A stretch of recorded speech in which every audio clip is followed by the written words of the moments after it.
मैं डायमेंशन पे based next question करने जा रहा हूँ। क्वेश्चन आपके सामने है, find the dimension of A into B in the relation p equal to A under root T minus B X cube, जहाँ x का बच्चा मतलब क्या है, यहाँ पर डिस्टेंस है, t का टाइम है और p मतलब पावर।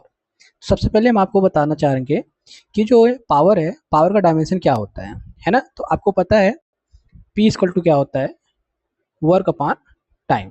और वर्क का हमने बताया था आपको डायमेंशन क्या होता है, m L square T to power minus two. अब बच्चा नीचे टाइम का कितना हो जाएगा, डायमेंशन टी हो जाएगा। ठीक, तो यहाँ से अगर इसका डायमेंशन निकालेंगे तो क्या आ जाएगा, m L square T to the power minus three, ये पावर का है। और यहाँ से x का हमें बताया था डायमेंशन, ये क्या है, डिस्टेंस है, इसका डायमेंशन क्या हो जाएगा, l हो जाएगा।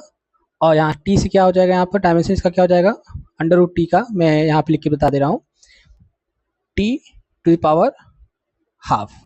ठीक, अब मैं ये सब चीज़ें यहाँ पे मैं आपको बता दिया कि p का डायमेंशन क्या होता है, t का कैसे हम लिखेंगे और x का कैसे लिखेंगे। अब बात आती है बच्चा इसमें value of a and b, यानी dimension of a and dimension of b निकालना है। तो इसके लिए मैंने बताया था आपको होमोजेनिटी प्रिंसिपल। क्या बताया था, होमोजेनिटी प्रिंसिपल। तो भाई होमोजेनिटी प्रिंसिपल में बताया था जितने भी ये टर्म्स ऐड हुए हैं, सब्ट्रैक्ट होते हैं या इक्वेट होते हैं, तभी कर सकते हैं जब हर एक टर्म का डायमेंशन का हो, सेम हो। तो हम यहाँ से लिख सकते हैं भाई होमोजेनिटी प्रिंसिपल से, भाई होमोजेनिटी प्रिंसिपल हम क्या जानते हैं बच्चा, यहाँ से लिख सकते हैं क्या, dimension of power equal to dimension of this term and equal to dimension of this term. तो यहाँ पे लिख के आपको बता रहा हूँ, dimension of p equal to dimension of a under root t equal to dimension of b X cube. दिख रहा है आपको यहाँ पर, होमोजेनिटी प्रिंसिपल बोला था हमने, ये तभी एक दूसरे को ऐड कर सकते हैं, सेपरेट कर सकते हैं, इक्वेट कर सकते हैं जब हर एक टर्म का क्या हो, डायमेंशन फार्मूला सेम हो। तो मैं यहाँ पे लिख दिया ऐसे। अब किसी दो इक्वेशन दो को लेकर हम क्या करेंगे, ए की वैल्यू निकाल लेंगे और किसी इन्हीं दोनों में से कोई दो लेकर हम यहाँ पर बी की वैल्यू निकाल लेंगे। ठीक है, तो आइए निकालते हैं वैल्यू ऑफ ए, मानी कि dimension of A. Taking dimension of p equal to dimension of a under root T. Clear. अब यहाँ से देखो, यहाँ से मैं क्या लिख सकता हूँ, यहाँ से डायमेंशन ऑफ p हमने बताया था, अभी ऊपर निकाला हुआ है, देखो m L square T to power minus cube. ये हो जाएगा आपका m L square T to power minus cube. अब बच्चा dimension of a into dimension of t हमने निकाला था यहाँ से, t power half, T to power क्या हो जाएगा, यहाँ पर हाफ हो जाएगा। क्लियर। तो यहाँ से हम a की वैल्यू यानी डायमेंशन ऑफ a निकालेंगे तो कैसे निकल के आएगा, यहाँ पर m L square T to power minus cube upon, ये क्या हो जाएगा आपका, t हाफ पावर हाफ। इसको सॉल्व करने पर मुझे मिल जाएगा m, बच्चा यहाँ देखो पावर वन है तो यहाँ पे one, l to the power two, यहाँ पे माइनस थ्री, जब ये ऊपर जाएगा तो ये जाएगा माइनस का half.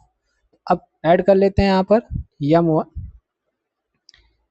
One L square T to power हो जाएगा माइनस सेवन बाई टू। देखो थ्री टू जा कितना, सिक्स, सिक्स और वन सेवन हो जाएगा। ठीक है, ये किसकी वैल्यू निकल आई, ए की वैल्यू निकल आई। किसकी वैल्यू निकल आई, यहाँ पर ए की वैल्यू निकल आई, है ना। वैल्यू अब क्या है बच्चा, यहाँ पर ए है, मान लेते हैं इसको, है ना। वैल्यू ऑफ ए यहाँ से निकल के आया। अब हम क्या करेंगे, ये तो वैल्यू ऑफ ए हो गया,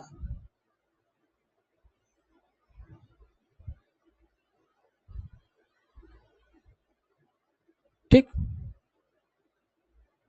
वैल्यू ऑफ, ऐसे मैं वैल्यू ऑफ बी निकाल लेता हूँ।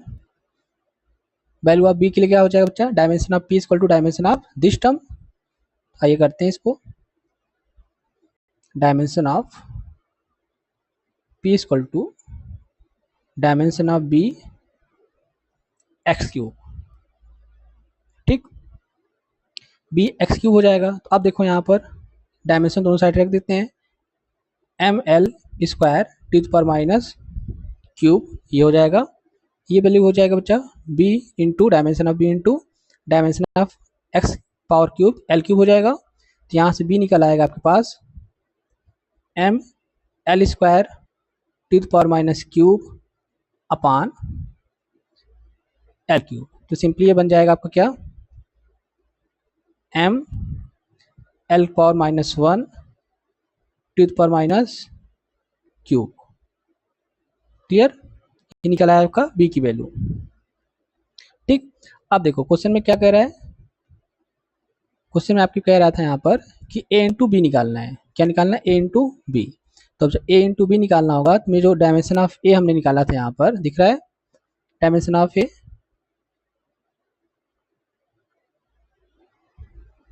डायमेंशन ऑफ a कितना आया था a, dimension of a into B.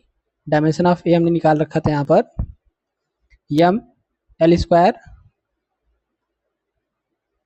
M L square T the power minus 7/2। Dimension of B अभी निकाला था यहाँ पर M L to the power minus 1 T the power minus cube.